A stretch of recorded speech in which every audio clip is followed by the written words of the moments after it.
Shania? Okay, Shania, cool. Great, very cool. Her question is, if The Land of Stories does end up a movie, do you want it animated or live action?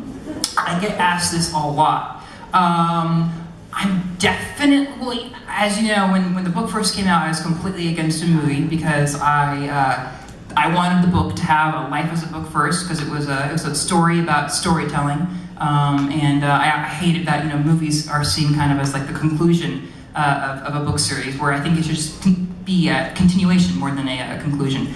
I mean, now that they've done so well, and teachers are using them in classrooms, and librarians are using them for like book of the month around the country, and the little kids come up to me and they say, "When's the movie? When's the movie?" I'm definitely more open now to a movie.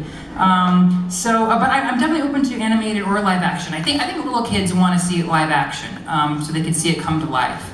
So I think maybe I'm leaning a little more towards that, but I think it'd be a great animated movie. So if you know anyone, have to tell them. This is from Christina Brown. Do Connor and Alex ever regret their decisions to stay in their worlds? How do they handle being apart? Very good question, and they each have a chapter in this book about that, and the difficulties of being away from your twin. Yes? What's that? Oh, you're twins? Nice! So am I.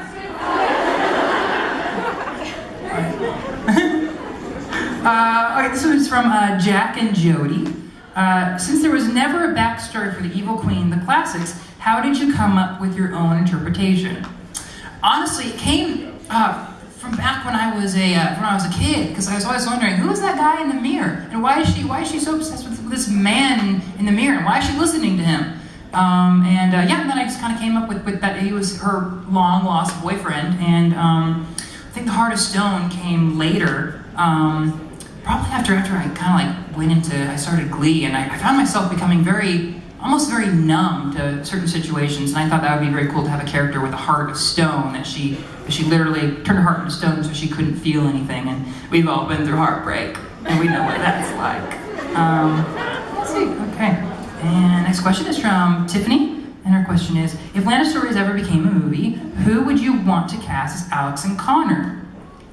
I would want to cast unknowns. I feel like I really lucked out, and I got cast in something as a complete unknown, and it worked out for me. So I really want to find them. I don't know if I'd want them just to come from an agent. I think I'd want to find those kids. So that would be fun.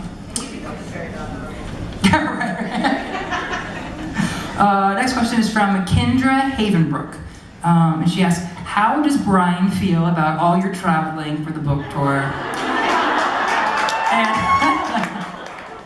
And have he and Cooper become friends yet? Well, I have a surprise for you. Brian is here.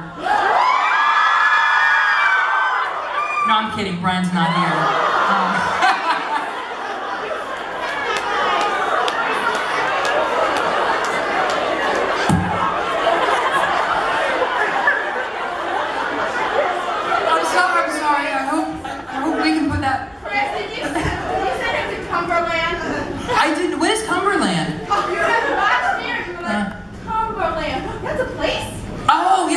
Right. No, he's not there. No, he's at home. And he and Cooper, it was a rough start. But once Brian established the ground rules that Cooper was in his home, and there was nothing permanent about Cooper's residence there, they seemed to get along fine. And actually, we caught them sleeping in the same bed the other night. And then we caught you, and they're like, what? No, not what? No, and they ran away. But. Yeah, that's it. Great, cool. So thank you. I guess we'll start the signing now.